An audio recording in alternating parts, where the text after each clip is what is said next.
Hello, one and all, and welcome to Creative Spark, my YouTube show where I talk to cool people about the cool things that they are doing. With me today is somebody who is always suspicious of NPCs, Jeremy from Insight Check. Hello. I don't know that's true. I just know that that's when people ask for insight checks most of the time. Well, that's I the was way it wondering where you is. were going with that. Yeah, that's the way it is in my group. Look, they can't all be winners. Uh, That's that's good. how it I'm is here in for my it. group. Any NPC talks about anything, and at least one or two of the players would be like, insight check. And it's like, they just said it was a piece of bread. Like, you're being way too over the top about this. Yeah, it sounds about right. Anyway, how are you? I'm doing wonderful. How are you? How are you? I'm good. Thank you. Yeah, no Good to hear. complaints. Yeah. No complaints. No, no complaints. Starting to get a bit warmer in the UK again, which is nice. Oh, tell me about it.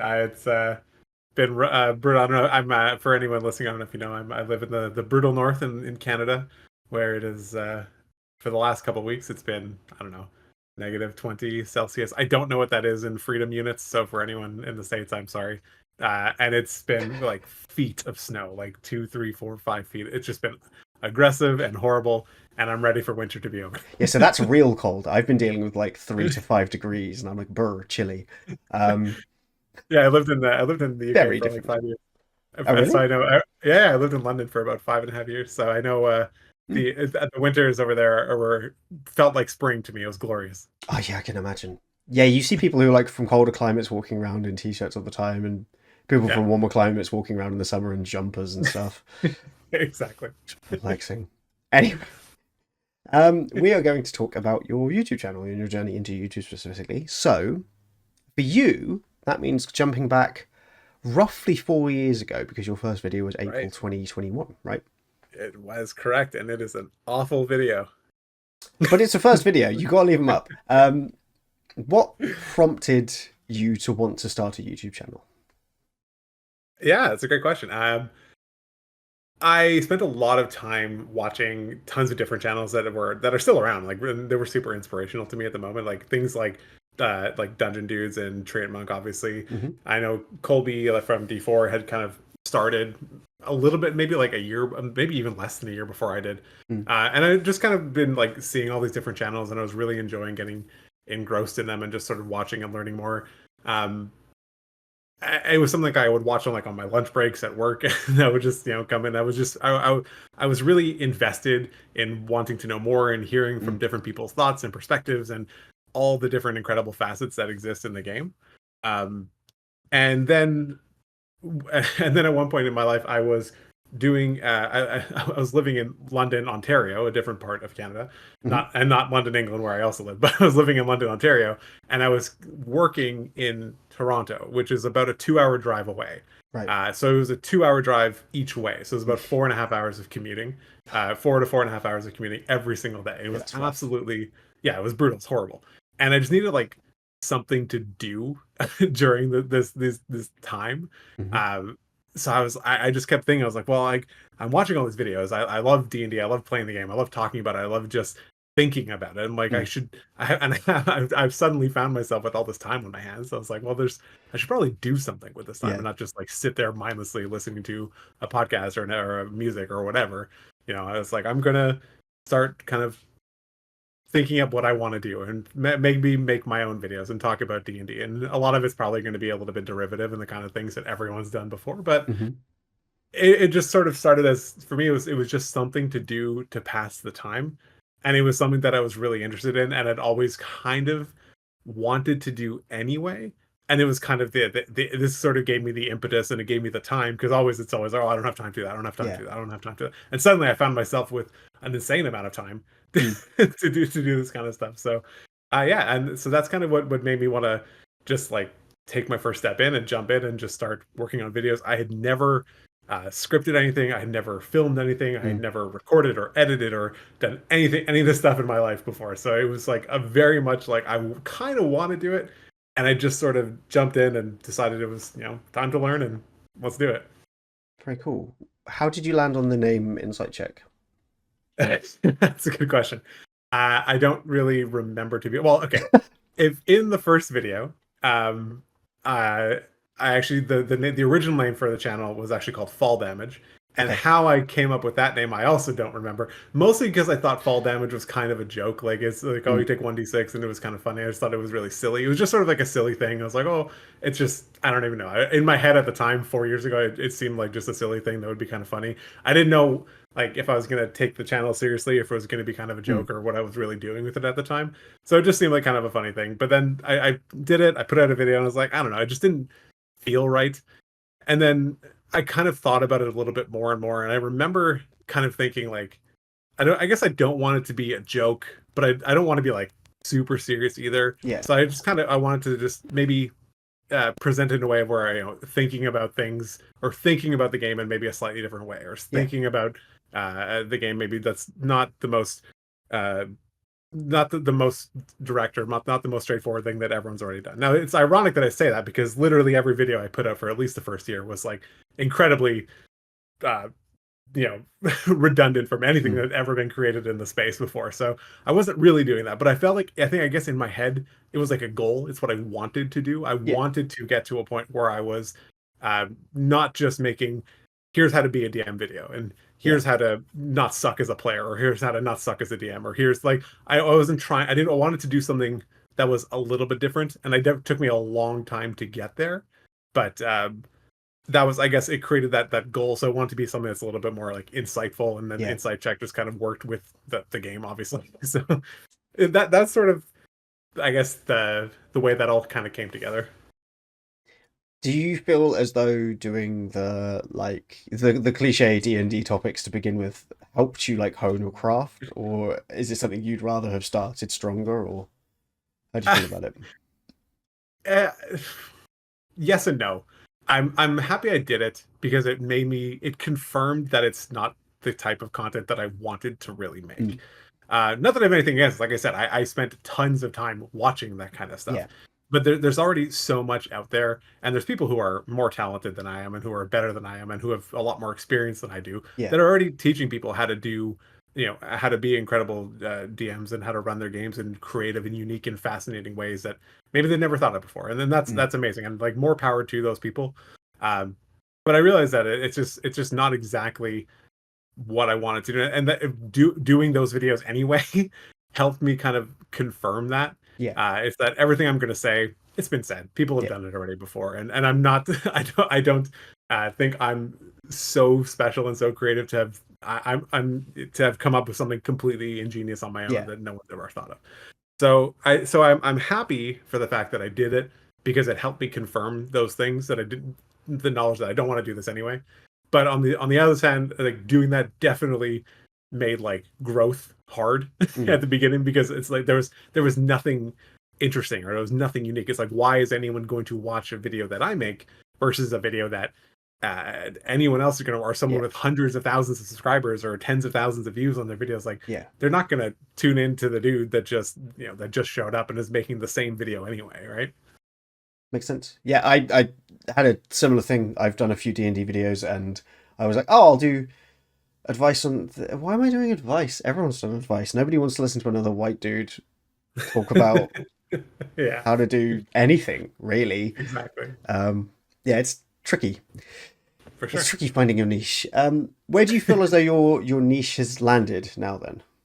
Yeah, I think for me the niche really landed. I so more like the context and the backstory for how Mm, it landed was, like I said, I wanted to do something that was a little bit more involved than just advice. And I've always been really interested in game design. I've really been fascinated by the whole process because it's such a delicate and intricate process where mm, you're balancing not just like game balancing, but you're balancing the interests and the passions and the excitement of potentially, in the case of D&D, potentially we're talking like millions of people, right? yeah. And you're balancing it on this book. Yeah. And I find that so fascinating to me, because these worlds that have been created by all these players around the world, that whether it's the critical roles or like your table or my table, Hmm. it's we all take inspiration from these same like 300 some odd pages, and it's so fundamentally different for every single person that does it. And Yeah. that was so appealing and so fascinating to me. And even like before D&D, I've always just been interested. I used to be, you were talking before we started about how you're playing Magic the Gathering. I used to also Hmm. play Magic, not like heavily, but I used to play the game, and I loved not even like deck building, but just I loved just reading the cards and Yeah. thinking about the different ways that this could interact with something else. Yeah. And oh my god, like what if they printed a card that did this thing, and then they made a card that did that? Like I just loved conceptualizing and thinking about the game, like the games like that. And I used to play StarCraft when I was a kid, and it was the same sort of thing. I loved that sort of thing. And then I played a lot of Hearthstone as well. Like I was really involved in the design, the creation sort of thing of the game, and I always find those kinds of things really fascinating. And then D&D, when I started playing that, was like a whole different ball game, because Mm. now it's like I'm not just playing with the things that are already printed. It's like I can do whatever I want. I can Yeah. make up whatever I want. You can change the rules in any way or any capacity that you feel is relevant for your group. And I thought that was really interesting. And I wanted to create something where I can talk about that and talk about the different ways that people do those things on their own, Hmm. but also with the context and the knowledge. And this is something that people struggle with when they watch my videos. They complain about it in the comments a lot. But uh, I'm not talking about the like, for example, like in my most recent video, I talked about like on hit, no stun, no save effects in the game. Yeah. So like you get hit and cool, you're stunned. Congratulations. And then people, like so many comments are just like, well, you just don't have to use that. And I'm like, of course you don't have to use it, but in the book, it Yeah. is like that. Really found it interesting to talk about the design that they have put forward Yeah. to in which theoretically in their minds they think balances correctly that Yeah. excitement of millions of people around the world, not Yeah. just the people that are super hardcore into the game like you or me or Yeah. anyone else, but someone who's just gonna be walking by a store and pick it up for the first time. Well, I want to play this game with my friends. Like this is going to be an interesting thing, whether you've never seen D&D or whether you've been playing it for 30-40 years. This is something that they theoretically believe will be interesting Yeah. or fascinating to you. And that's the kind of stuff that I wanted to do. And I wanted to talk about the ways I've gone off on such a tangent. I'm No, so no, sorry. you're doing great. But You got it. so I wanted to talk about the ways that like these designers come up with these things and how they're able to feed all these different interests of all these different people, and then just talk about the implications of that and what that Hmm. means, and then what you as a player or a DM can do with that to change it if you feel necessary. It's impossible for me as a creator to sit down and be like, oh well, you know, here's how it plays out at your table, and here's how it plays Yeah. out at someone else's table, and X, Y, and Z's table. Like it's going to play out differently at every single person's table. It's impossible to cover that, Yeah. so I don't. So to me, it just makes more sense. It's like, let's take the text, let's take the Mm. book, discuss the designs of the book, and see what kind of implications or ramifications that come out of that are born from that. So that was like the inspiration and kind of how what I always wanted to do, and where I really finally started being able to do that was with the Unearthed Arcana for what ultimately became D&D 2024. Like Mm. was like one D&D at the time. Yeah. Uh, Prior to that, like my channel was really like floundering. I didn't really know what I wanted to. Like I said, I had that idea of I want to do this thing about Yeah. talking about design or insightful things that are different, but I never really found a meaningful outlet or a meaningful way to do that. And when the Unearthed Arcana came around, I was like, oh, this is it. Like this is my time. I can actually now work. Like everyone is in this exact same place. This is Mm. all unknown. So I'm not doing something that's been done a million times, Yeah. and I'm not doing something that's also going to be done a million times in the future, because this is like a very finite, like Yeah. it's a very it's a very encapsulation of a moment in time. Every UA that would come out, you know, it's legitimate, it's valid for a couple of months, Hmm. and then it's gone. And discussing it and talking about it, and thinking of the different ways to that you know one rule might the changes or the impacts that one rule adjustment might have to something Yeah. else was really fun. It was really fascinating to me. I was really getting to do it, and then I was enjoying doing that. And then that's also when my channel started to pick up momentum at the same time. So it felt like one of those things that where there was obviously an interest at the time when they were doing it, and Mm. weirdly, like not a lot of people were covering the UAs. Like it was me, and like Tree and Muck was obviously doing it, and Hmm. like Pack Tactics did things every once in a while. And honestly, like that was kind of it. There was like three people. Maybe there's a couple odd channels every once in Yeah. a while that would post a video. Like I know Bob World Builder posted some every once in a while, but like not many people were like covering everything and like Yeah. doing every single thing about it. So it was kind of, I stumbled into this niche of design and talking about new things and the implications of them, how it all works out. And yeah, the UA really, it let me like find my creativity. Right. And then it also, it kind of, that got fed by the fact that, oh, like people are into this. Like I'm starting to see view numbers going up, my sub counts going up, things are Yeah. getting better. Like, and it was like, oh, cool. Like I'm now I don't feel like when I sit down and spend hours and hours and hours and hours and hours working on a video, I don't feel like it's a waste of time anymore. Which is Yeah. always sad to feel. You know, it's like you want to. There's 100%. obviously you get like the creative enjoyment of doing it. Of course, I'm not saying that like there is something to be said for just creating something regardless. Yeah. But there's also something else to be said for creating something that's resonating with other people, right? Yes. And And so I kind something of that got, is creatively unique as well, which is tricky. yeah, absolutely. And I was starting to get that, and that's kind of what, you know, spurred the channel to move, kind of continue in that same direction of where it is like I covered all the UAs in depth, and then I pick apart really specific rules and I just talk about them, not to like be a rules lawyer, because I don't like I said, I don't care, like you do whatever you want at your table. That's not what I'm here to, Yeah. it's not, I'm not here to tell you what you should or shouldn't do. We're just talking about the text. That's all it is. And yeah, so the UAs are really what kind of gave me that momentum and really helped the channel find its feet. Very cool. I think all D&D videos have an implicit disclaimer that says anyone that has been watching them for a while should understand that any advice or anything else given in a Yeah. D&D video is 100%. You can just ignore this entirely if it doesn't apply to you and your table, because that's the whole point of the game. I find it interesting that you mentioned that you've got these rules that are written, obviously, and then it applies to people that play it probably too much, as well as people who are newer to the hobby.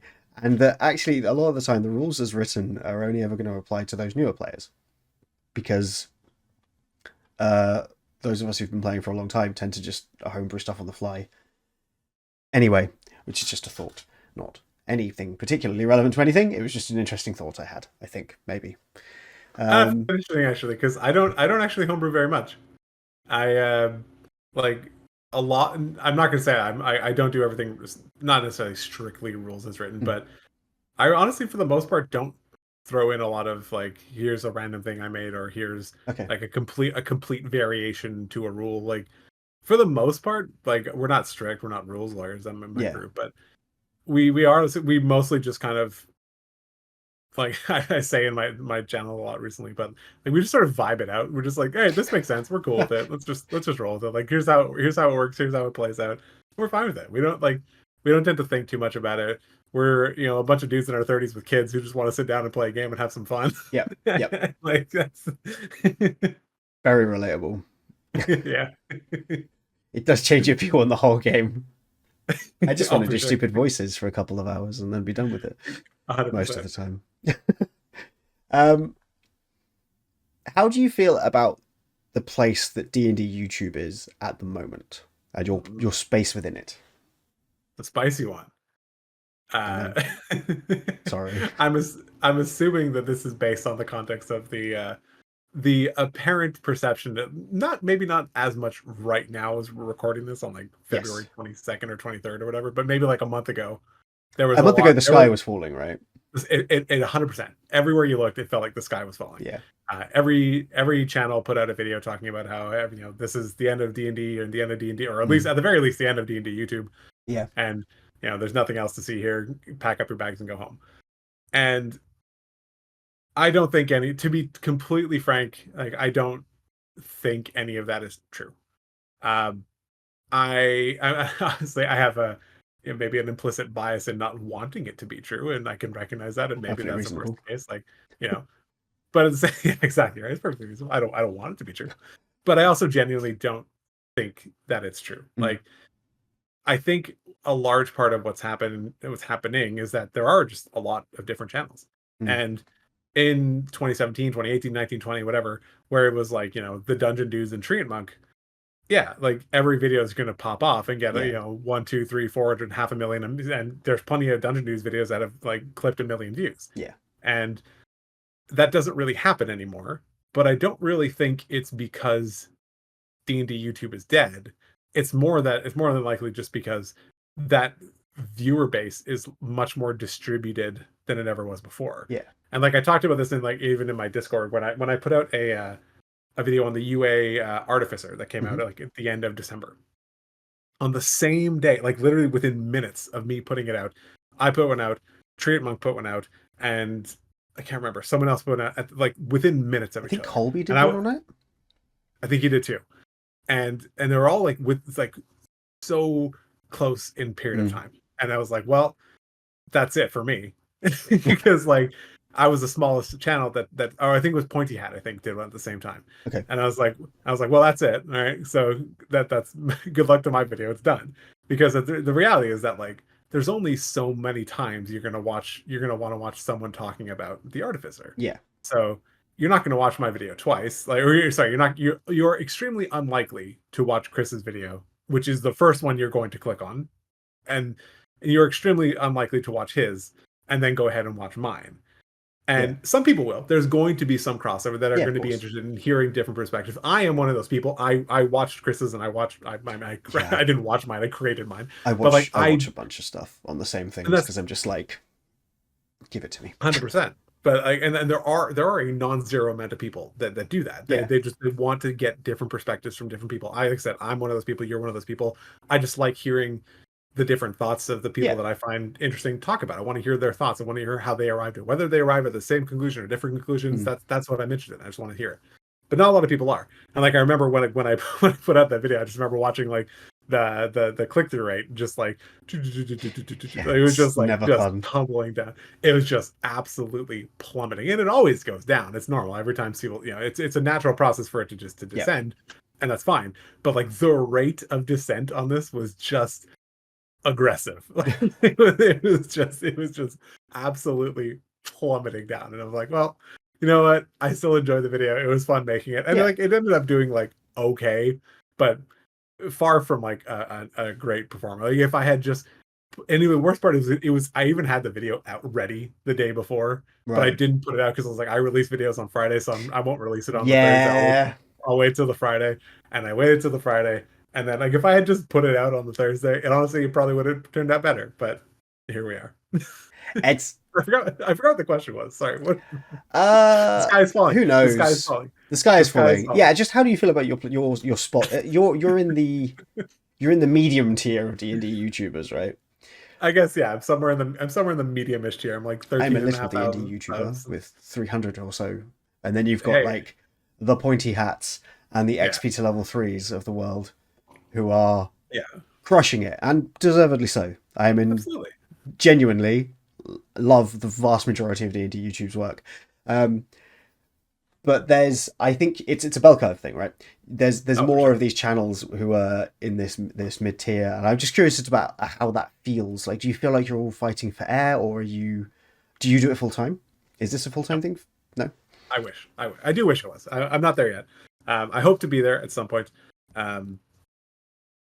So I guess that also kind of feeds into the same questions, right? Do I feel like if the sky is falling, do I think there's a world to be where I could actually go, potentially be full time? It's sort of like part and parcel of the same question. And so I guess the first part of the question is no, I don't really think that the sky is falling. I do think there's a lot of distributed viewership. And to answer the other question where you're like, do you feel like you're fighting for air? Sometimes, depending on the topic. If there's something like a UA Artificer video and I'm going to be putting out the same video, what it ultimately amounts to the same video as a bunch of massive creators, yes, I feel like I'm fighting fair, and I know that I realistically don't stand a chance of that unless I do something extraordinarily different or whatever. Sure. But generally speaking, no, I don't think at this stage where I'm at now, I don't feel like I'm fighting for air in that sense. I feel like I put out a video, and it's insane. I've talked about this before too. I'm sorry, I go on a lot of tangents, and like I just ramble. So I apologize. Everyone I interview has ADHD. Not everyone. Like 95% of the people I've interviewed for this have it. It turns out if you interview YouTubers, there's a lot of neurodivergency in that. There you go. Who knew? Thought? So for me. So yeah. So I was like, I feel like it's incredibly like it's mind blowing to me that like I put out a video and within an hour. It's usually got around like 1,000-ish views. And that's like, and I know that to there are people where that is literally nothing. That would be the death of their channel, and that's fine. But like, I still am very close to, because I'm like 13,500. Like, I'm still Hmm. very close to the point where like I have very, very visceral memories of having 300 subs and having 71 and putting out a video and for days, and then like days later I might get like 17 views and I'll be like, let's go, Yeah. like 17, you know what I mean? Like, I hit double digits in 3 days. Yeah, Let's, yeah, like, that's yeah. amazing. And like now I'm like, if I don't have like 100 to 200 views within the first 5 to 10 minutes, I'm like, oh, okay, like, this video is not doing well, like we're about to crash, like that's, and I find that like such the way your brain like constantly moves the goalposts about like what like success kind of means Yeah. is wild. So like in that sense, like I feel very like confident in the place where I'm in, where I know that if I put a video out, it's going to get a reasonable amount of traction and people are going to see it. There's going to be good engagement. There's going to be comments and discussion Hmm. back and forth, whatever. Whether the video ends up getting 5, 6, 7,000 views or like 20, 30, 40,000 views, I Hmm. don't know. Who knows? Like the algorithm is a very mysterious thing, but sometimes videos do better than others and sometimes they don't. Hmm. But I don't really chalk that up to the sky falling or uh, uh, to fighting for air. Okay. It's more just like, well, a lot of the content that I make is relatively limited in its broad appeal. Mm. Generally, the people that are going to watch my videos are more DMs than players, which Yeah. are are already like a smaller subset of this small subset of people. Arguably And the then smallest subset of the small subset, for sure. right? Yeah. Yeah, exactly, right. And then it's like one step farther than that, because it's like it's not just talking about being a DM or running games or whatever. It's like this really, you have to care enough to be interested in about like talking about design and Yeah. like what this specific wording means. And some people don't have the patience for that. They're like, I don't, just change it at your table, like I was saying before. It's like, that's not the point. That's not what we're talking about. Like, Yeah. there's like some people, it takes a very certain kind of person to want to care about why they chose this word over that word. Hmm.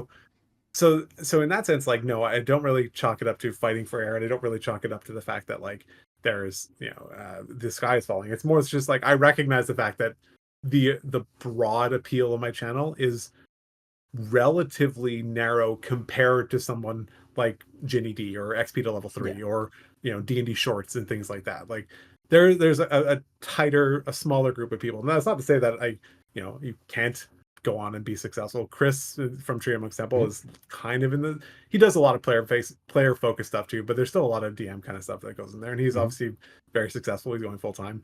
Colby, while he does player content, it's very, very specific player content. Like, Yes. you have to Super want niche. to, it's super niche. You have to want to be first of all, you have to want to watch like an hour video, which Yeah. is, some people do, some people don't. I don't have And faith then in myself to keep up an hour of entertainment. I don't have oh, Colby's soothing voice though. Maybe if I had his no, voice, I'd be more confident. same. So yeah, it's like you need to want to watch an hour video, but Mm. then you also need to want to be like really into that optimizing world, that sort of mindset. So it's a relatively, it's a smaller subset of what is the larger subset of D&D people watching YouTube, Hmm. but it's still relatively niche, and he's been incredibly successful. He's done really well. So all that to say, we're talking about the sky falling. I Yeah. don't think the sky's falling. I think we're good. I think everything's fine. People talk about the payouts are smaller. They're making less per, despite getting more views. And like, Yeah. I can't really speak too much. I've been partnered for 2 years since the end of 2022, Okay. and for me, it's only got up, but it's only gone up because my viewership has also So drastically yeah, increased it's over hard to the say. last 2 years. Yeah. So it's hard to say. So for me, I can't tell. Like for me, I made significantly more in 2024 than I did in 2023, but I also got significantly more views than I did. So I can't really like, I don't have a specific arc. I can't really Yeah. comment on that, I guess. But I don't know. I feel like it's okay. I feel like things are in a good place. I think, yeah, like it's sad to lose Guy and to lose those kinds of things, Mm. but I think there were reasons for that beyond just, you know, I don't think I don't really think YouTube was shutting down his channel. We'll say that. I have no idea. It's just a curiosity more than anything else. If YouTube contacted me, I think I'd have a heart attack. Like, what are you doing? There's no way that's Yeah. a good time investment. Um, You do, along with the rules discussions and the DM focus things, you do your tier lists, which you I are a do. big fan of. I love them. Is there like a limit to the number of tier lists you can do? Are tier lists the future of Insight Check, or are they just part of it? I mean, I guess there has to be things that are like relevant to tier list, right? Yeah. Um, I kind of saw like 2024 D&D as like a reset point, Mm. like where at the beginning I kind of talked about everything's already been done a million times before. There's nothing new. There's nothing interesting. But now this is kind of like that. It is sort of like a soft reset on that, where Yeah. you know spell tier lists has been done. Now they haven't, Yeah. because a lot of them are the same, but some of them are different, and that kind of changes where they kind of stack up and how things Hmm. kind of play out and all that kind of stuff. So I saw it again as like an opportunity on like a content perspective to be like, well, here's something new and something that might be interesting. And I mean, you said like and I've said plenty of times on the channel that I genuinely love tier lists. I find them so fun. I find them such an interesting thing to just to hear and listen to, because Mm. for the same reason that like for the exact same reason that I watch um the same I'll watch a UA Yeah. artificer video from a bunch of different people, just because I like to hear the thoughts of different people and how they come together. I don't care if I agree with them or not. That's not important to me. I just like to hear different people's thoughts and analysis on different things and how they arrive Yeah. at their conclusions. So I love tier lists for that reason. So if there's a limit to them, I mean, maybe as far as like there has to be something that's worth tier listing. Like I did Yeah. feats, and I'm like slowly working my way, like maybe like one a month through like the spell list and stuff like that. Like Yeah. I'm at like, I don't know, I've done 3, so I've been working on spells for tier 4 for like a month now, and it's just or level 4, and it's been like a video that like I get working on it, get traction on it, then like something comes up, I'm like, oh okay, then the monster manual came out, and I'm like, okay, I gotta do this, and it's one of those things where it's like I'll get around to it, I'll get around to doing them all. So I plan to cover all the spell lists. I don't all the spell levels. I don't know that I'm going to when you talk about like level 7, 8, 9. There's not a lot of spells going on. I might condense them into one. So like Yeah. I'm not gonna like milk it out for the sake of content in that perspective. Like I'm Yeah. not gonna. I don't think level 9 spells needs their own video. Like it's I don't know. It's I like just don't think it's worth it. three spells or Yeah, something. yeah, Uh, exactly. I just I don't think mostly it's play worth it. marshals at high level. I have no idea what ninth level spells are. Yeah. So yeah, I don't know what else. Like we'll see. Like things will come up. There's going to be new books that are going to come out. There's going to be new character options. There's going to be species and backgrounds, and there's going to be tons of different stuff, magic weapons or whatever. So Hmm.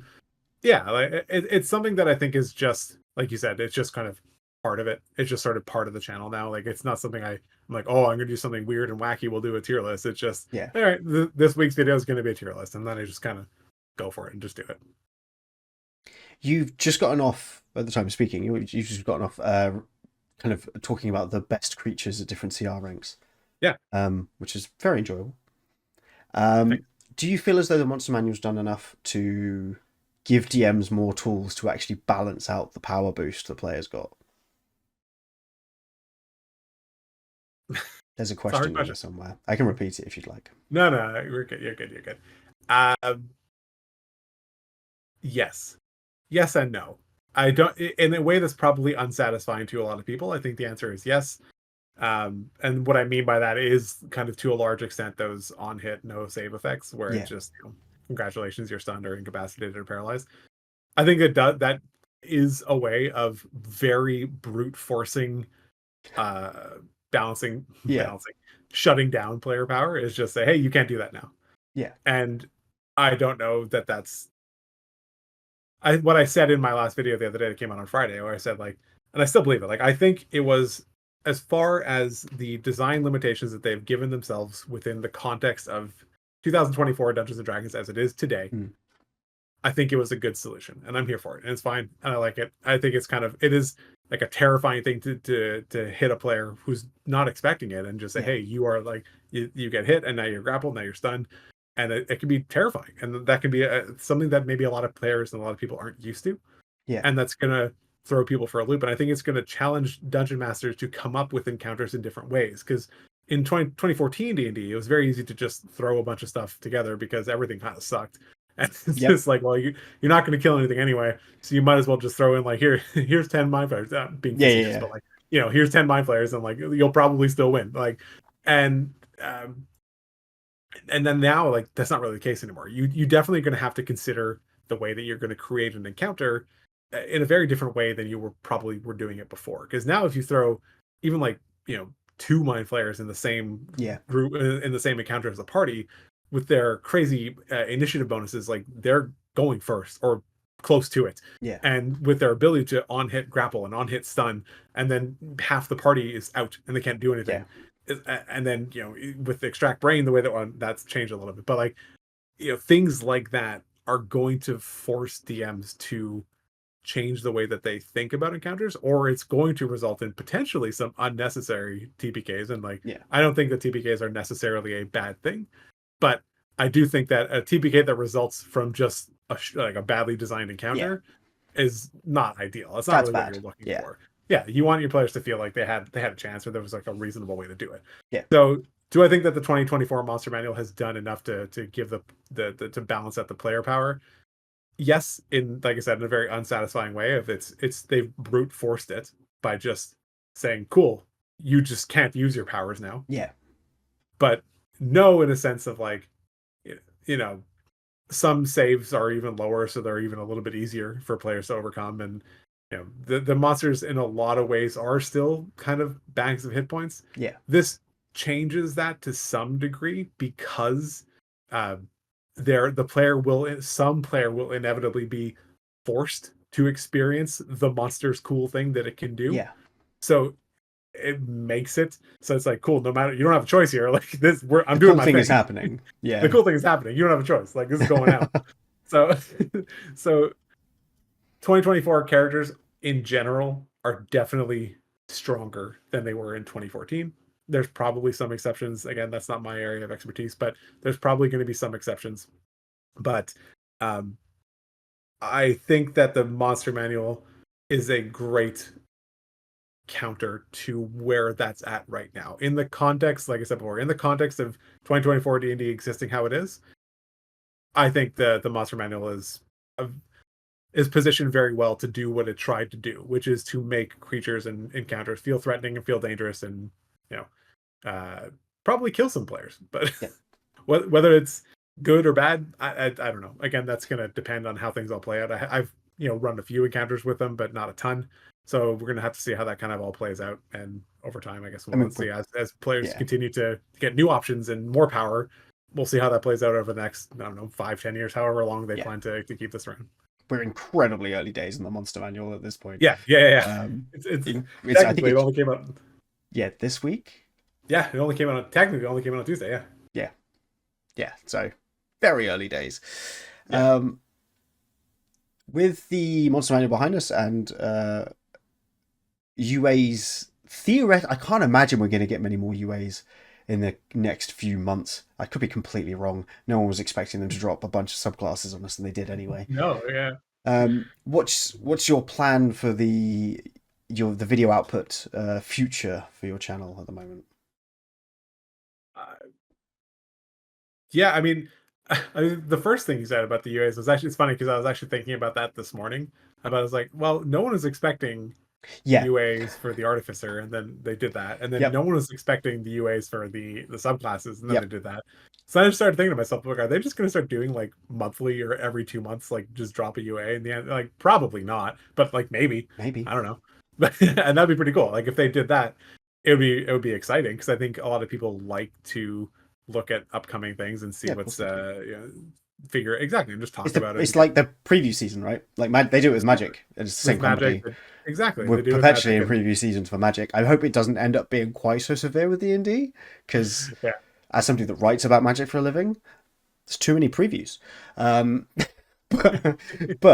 I think in D&D, like you said, it's nice to see what's coming up, and also with D&D you can play it. You can't play with what's coming up in Magic.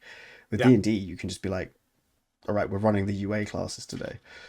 So and in D&D and like Magic, they're kind of like interesting because they're similar but different in that respect as well, in a sense of like, you can theorize a whole lot. You can theorize about this class or this subclass is going to be maybe better than this class or this subclass, but a lot of that is it's sort of like compared against the fact of like, well, what monsters are we going to be playing? And we talked about the monster manual right now. It's like we didn't even have that until 5 days ago, Yeah. right? Or 6 days ago.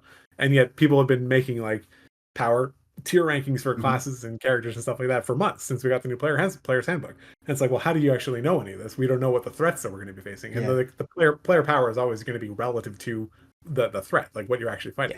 Yeah. And Magic is kind of like that. Like I said, used to play a little bit of Magic. I played a lot of Hearthstone before as well.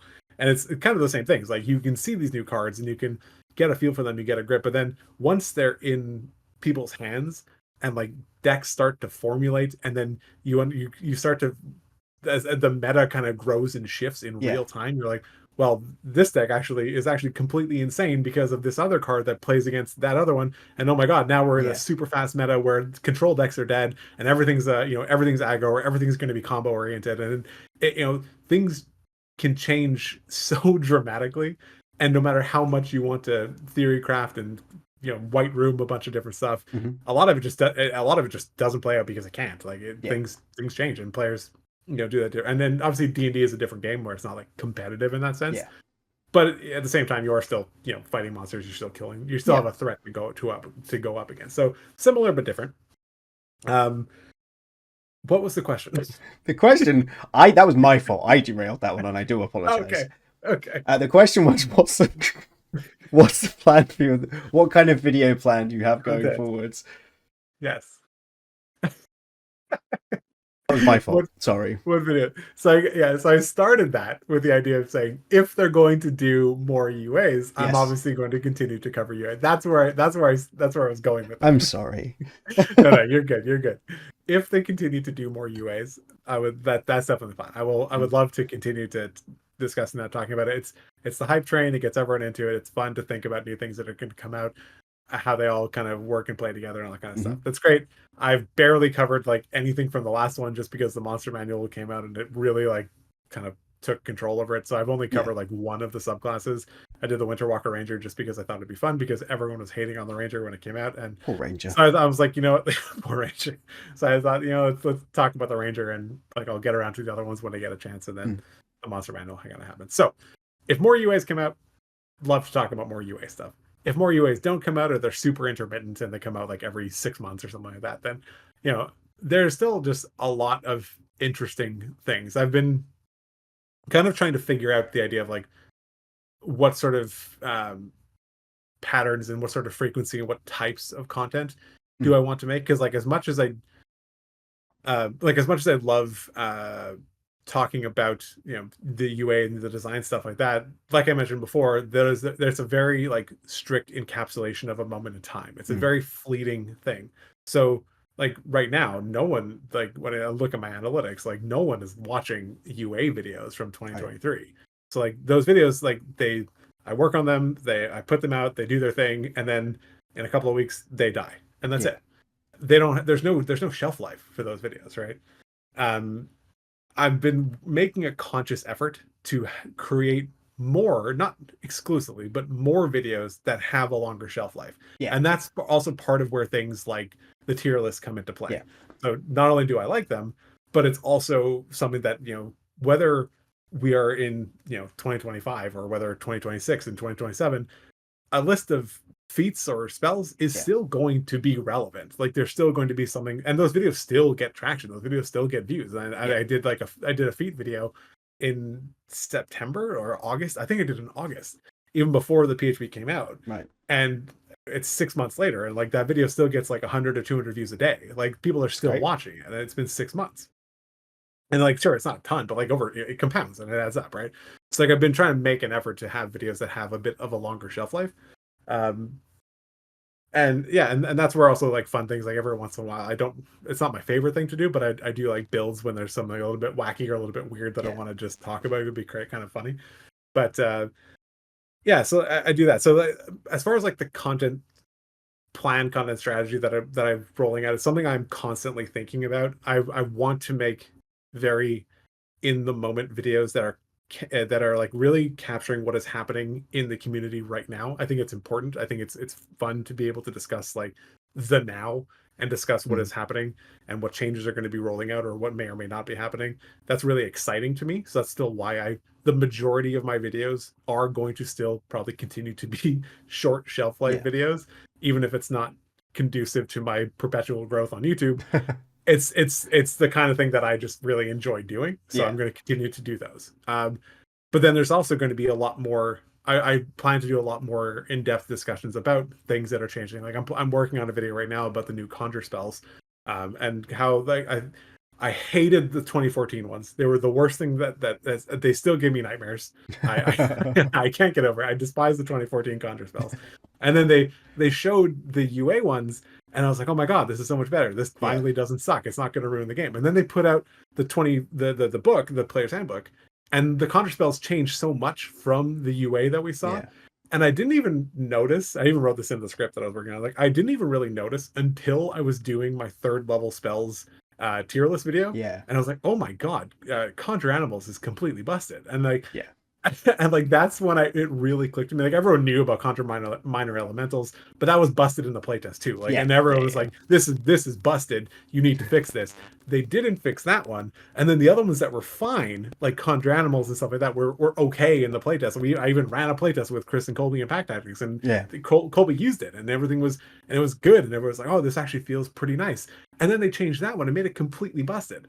So like I plan to do like discussions like that about about spells, or about maybe instead of a video where I talk about here's all of the feats, maybe there's Mm. going to be one very specific thing we'll discuss about a feat and Yeah. the changes that it can have. So and I think there's a lot of room for that in spells, and conveniently those can also be pretty like long shelf life type videos, Yeah. because conjure animals is relevant today. It's going to be the same. They're not going to errata it. Let's be real. It's Yeah. going to be the same next year. It's going to be the same next year. It's going to be so like a discussion about the conjure spells in the 2024 Player's Handbook is going to be relevant for years. So it kind of gets to double down on the fact where it's it's still something that's pertinent in the moment, Yeah. but it can also be something that can be pertinent for months or years to come.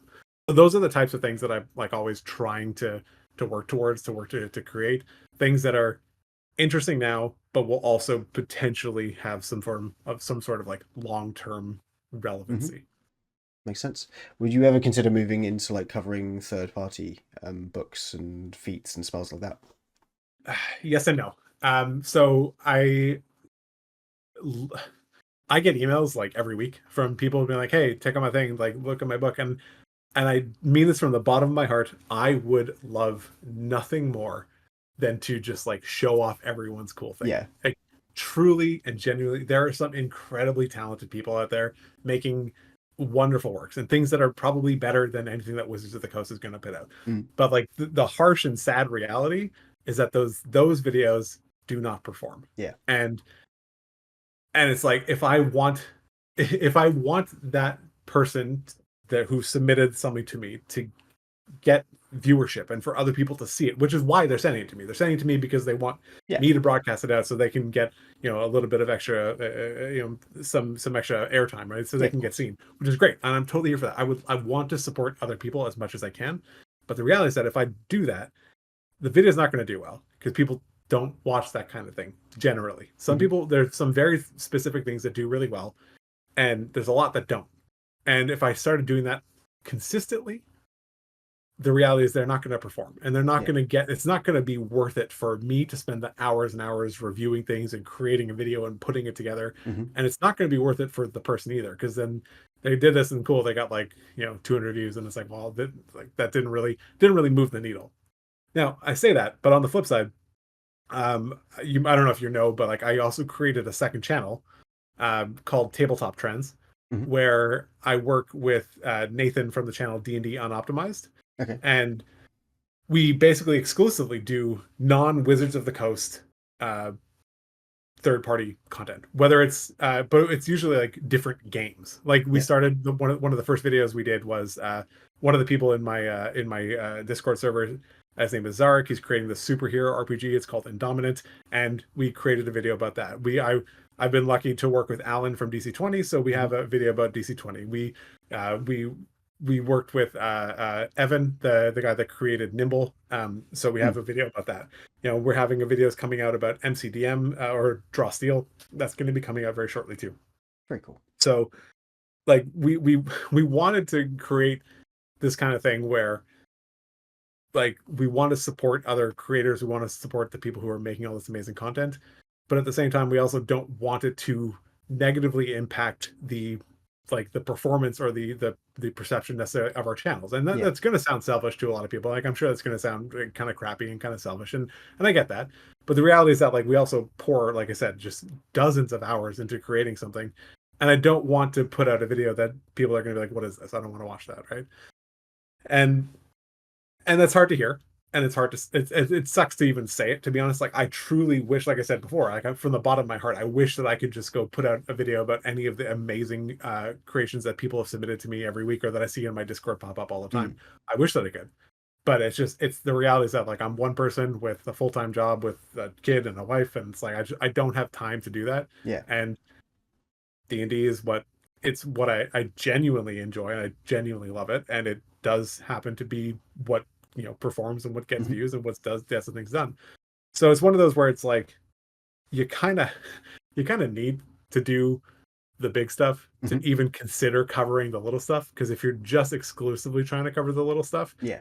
it's gonna have a hard time. And that's the same kind of it's the same thing we realized with Tabletop Trends with Yeah. the second channel, where it's like we started with a very small creator making a superhero RPG, which is super fun. We actually even played it the other day with Colby from D4, and it was great. But at the same time, we're like, but again, we fell into the same trap where like Yeah. if we just put this out, no one's gonna watch it. And like we've had the conversation with Zarek, the creator, so I'm not going to offend him. But it's one of those things where it's like no one's realistically going to, or very few people are going to watch that. So we need to have the bigger names at the same time. So we have to have the Draw Steels and the Yeah. DC20s, and we have to have the like Nimbles and stuff like that. And the way that channel kind of differentiates itself is that our whole thing is like we're not just like talking about the game theoretically. Like we speak with the designers. We speak Hmm. with the creators, like we're doing right now. We have like a conversation. We interview them. We ask them questions, Yeah. and then if we're lucky enough, sometimes they'll run a short session of the game for us. So like we got to do that with Alan from DC20. We got to do that with Evan from Nimble. We Yeah. got to do that with a few different ones. We Last week we interviewed James Introcaso, the lead designer for Draw Steel. So Awesome. he did not run a game from us, but we got to spend like almost 2 hours just like chatting about game design, and it was incredibly fun. It was such a like insightful and such an Yeah. incredible conversation. Like I love I went in like having played it, I was like hesitant about DC or Draw Steel, and then finishing the conversation, I was like, oh my god, like this is actually it's kind of the way that he thinks about the games and the logic and the reasons Mm, behind things. I was like, this is almost like why I made my channel. It's to think about things that you might have overlooked, you might not have yeah. considered. So to go way back to your original question, would I cover third party and smaller homebrew content? If I was in a position where I was able to be full time, I would actually love to include probably maybe once a month, maybe twice a month of like just I'd be willing to have like I'm not going to say a throwaway, but I would be willing to have a video where I wouldn't need to worry about the view count or the Yeah. performance. I would love to do it just for the sake of I want to showcase this creator, and that is something that I would genuinely and truly love to do. If the video gets 75 views or if the video gets 10,000, it doesn't matter. Like I would love to be in a position where I can just say you deserve to have a spotlight for this amazing work that you've done. I'm going to help you in whatever way that I can. Let's do it. Makes perfect sense. If people want to see, this is me from a games journalism background. If people want to see more indie coverage, you do need to actually look at the indie coverage, and it's the same on YouTube and on the internet. Yeah. The reason there is not more of that is because, unfortunately, it doesn't do well. It's not a And, lack of interest. and that's the thing. And people say a lot of things. Like they say they would love to watch those kinds of things, Yeah. but like the reality is that like the people that say that are such a small they're even a smaller subset of the smallest subset of the Yeah. small subset of people. So it's like it's people say they don't people say they hate clickbait. Let's be real, they don't hate clickbait, they just hate that they just hate that they got Yeah. by the clickbait. And that's the, Yep. that's like the sad reality of Yep. it. Yep. It's a whole thing. It's a whole thing. It's a whole thing. Is there anything in particular you'd like to plug? We will link obviously to your channel and to the second channel as well. I mean, I got merch. I go at Inside Check Sure. I say we, So like it's not just me doing this. we can plug my merch. Yep, we can plug much. I just put it out like this week, so it's brand new. Cool. So that's pretty exciting to me. No, I'm going to thank you very much for coming on, and we'll call it there for this one. But we can always chat That's again. good. I've got another thing. It's a whole other thing. It's a. I've forgotten how to end my show. Thank you very much for coming. There, that's a good start. We'll do that. We're going to wave at the camera, and that's it. Okay. That's the end of the show. And then I'm going to stop the recording, and then we can keep talking. And I'm going to apologise for sneezing in your ear. I won't sneeze in the audience ear because I paused. Don't worry about it. Anyway, bye. Bye.